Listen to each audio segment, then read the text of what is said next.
నమస్తే.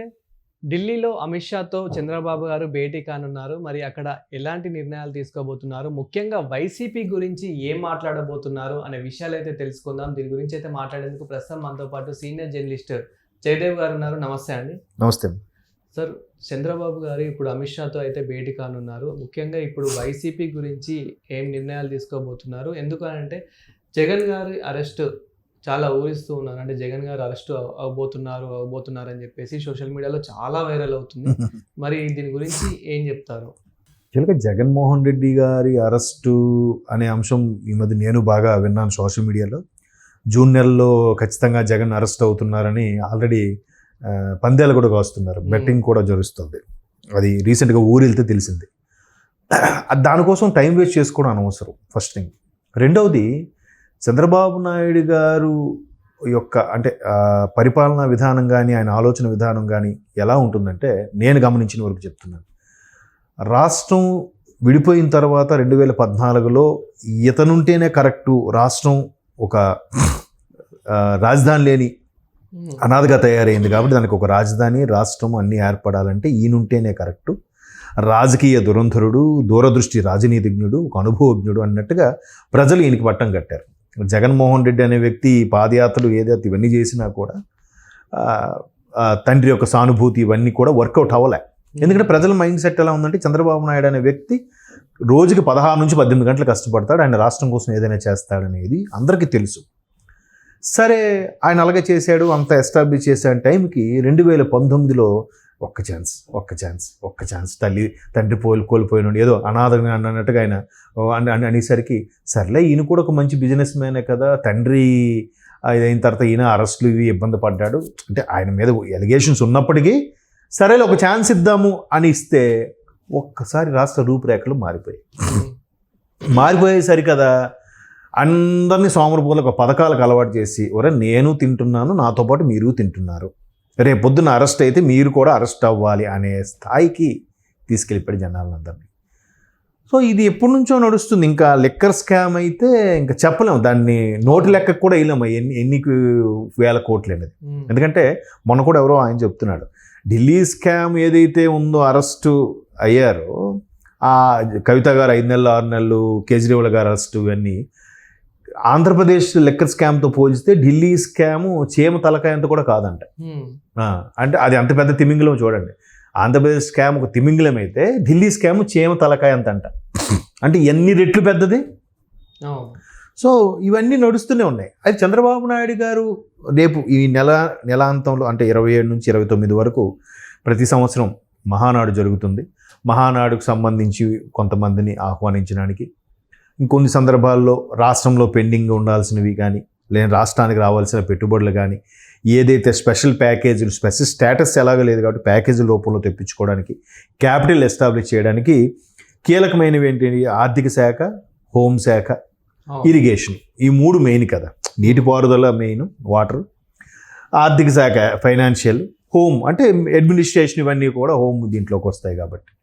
సో ఈ కేంద్ర మంత్రులు అమిత్ షా గారిని, నిర్మలా సీతారామన్ గారిని వీళ్ళు కలిసి రాష్ట్ర పరిస్థితి వివరించి మరి కాస్త రిక్వెస్ట్ చేసుకొని, తర్వాత నీతి ఆయోగ్ ద్వారా కూడా మనకు రావాల్సినవి ఏంటైతే ఉన్నాయో వాటిని దిద్దుబాటు చేసుకొని రావాలని ఉద్దేశం. పనిలో పనిగా ఇట్లా ఉంది, మీరు రండి అని పిలవడానికి.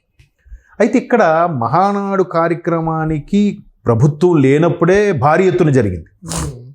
లాస్ట్ టైం రిజల్ట్ వచ్చేసరికి మహానాడు జరిగినప్పటికీ అప్పుడు ఇంక రిజల్ట్ రాలేదు, 4న ఎప్పుడో కౌంటింగ్ అయినట్టుంది కదా. సో ఈసారి రిజల్ట్ వచ్చి గవర్నమెంట్ ఫామ్ అయిన తర్వాత అయిన మహానాడు ఎలా ఉంటుంది, అత్యుత్సాహంగా ఉంటుంది.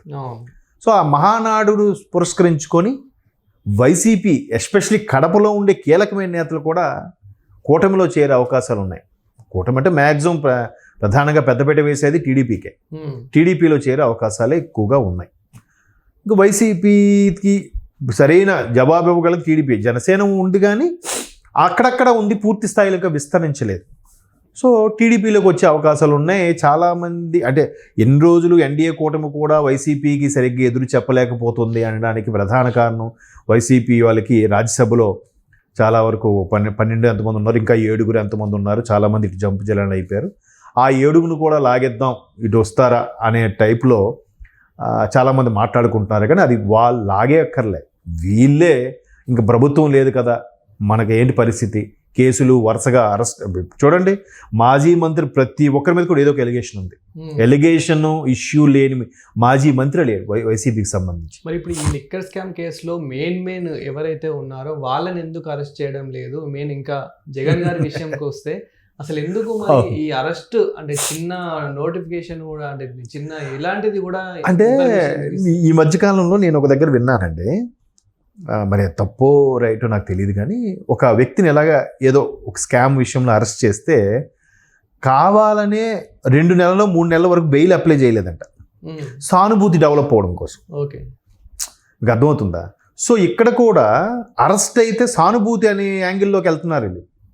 చూసారా, నన్ను అంత మీకోసం అహర్నిశలు కష్టపడ్డాను, మీకు అది ఇచ్చాను, ఇది ఇచ్చాను, ఇది ఇచ్చాను, మీరు కష్టపడకుండానే మీకు తిండి గింజలు ఇచ్చాను, కష్టపడకుండానే అమ్మఒడి నాన్నబడి అన్నీ ఇచ్చాను, పల్లి పట్టీలు ఇచ్చాను, మీకు బ్యాగులు ఇచ్చాను, బుక్స్ ఇచ్చాను. అంటే నేను ఒక్కడనే తినలేదు, మీకు కూడా ఇచ్చాను రా అని చెప్పడం.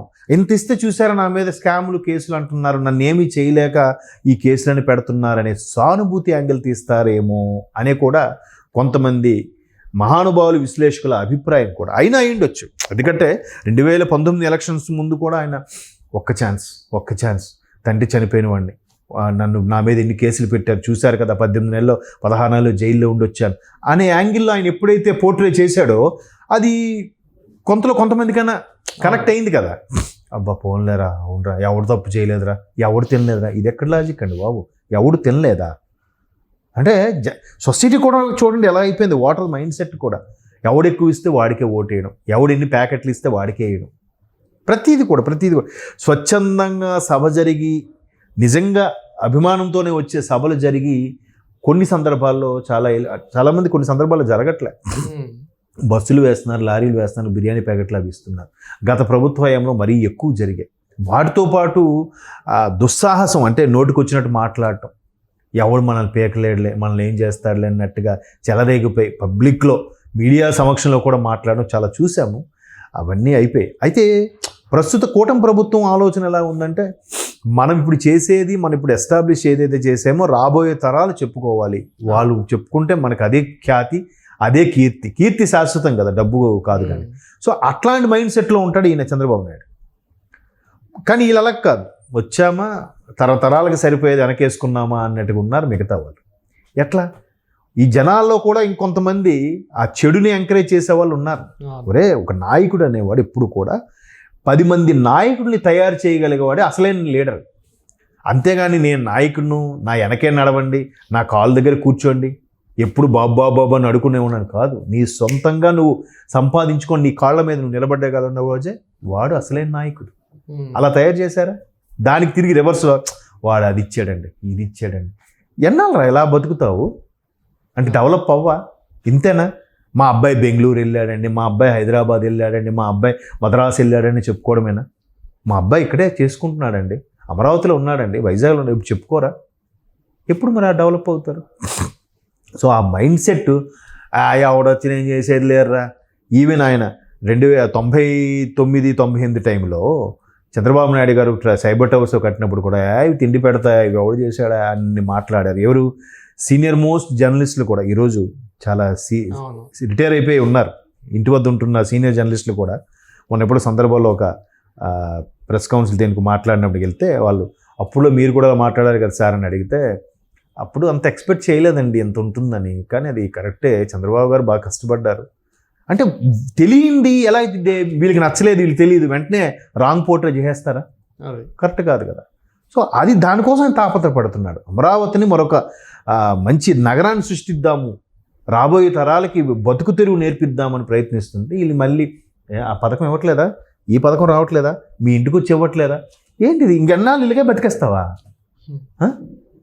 ఆ మైండ్ సెట్ మారాలి కదా. ఆ మైండ్ సెట్ మారినప్పుడు జగన్మోహన్ రెడ్డి లాంటి వ్యక్తిని అరెస్ట్ చేసినా ఏం ప్రాబ్లం ఉండదు. మైండ్ సెట్ మారట్లేదు కాబట్టి అమ్మో మారితే మళ్ళీ ఈయనకి సానుభూతి అనే యాంగిల్ వీళ్ళు తీసుకుంటారేమో. ఇవాళ మధ్యన అదే కదా, జైలుకి వెళ్తే ప్రతి ఒక్కరు ఎలా ఫీల్ అవుతున్నారు? ఒక గాంధీ మహాత్ముడు, సుభాష్ చంద్రబోస్ జైలుకి వెళ్ళినట్టుగా ఫీల్ అవుతున్నారు. అలాంటి ఉన్నప్పుడు చట్టం కూడా, ప్రభుత్వాలు కూడా చాలా జాగ్రత్తగా ఎప్పుడు అన్ని అవకాశం దొరుకుతుందనే చూస్తారు. చట్టం ప్రకారమే అరెస్ట్ చేస్తారు. అది. Thank you sir.